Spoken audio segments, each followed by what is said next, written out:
যান্ত্রিকময় ঢাকা শহর। দেখেন সন্ধ্যা ঢাকা শহর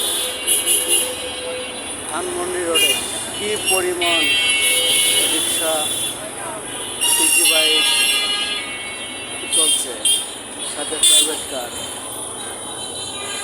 এটি হলো ঢাকা শহরের বাস্তব চিত্র। ধানমন্ডির ৭ রাস্তা রোড দেখতে পাচ্ছেন। রাস্তার দুই পাশে অসংখ্য ফুটপাথ এবং প্রতিনিয়ত গাড়ি চলছে আর চলছে। একজন ব্যক্তি রাস্তা পার করে হওয়াটাও খুবই কষ্টদায়ক। যান্ত্রিকময় ঢাকা শহর, এটাকে বলা হয় যান্ত্রিকময় ঢাকা শহর। এই শহরে প্রতিটা মানুষ প্রতিটা সেকেন্ড হিসেব করে চলে। এখানে গাড়ির জীবন আর মানুষের জীবন সবই যান্ত্রিকময়।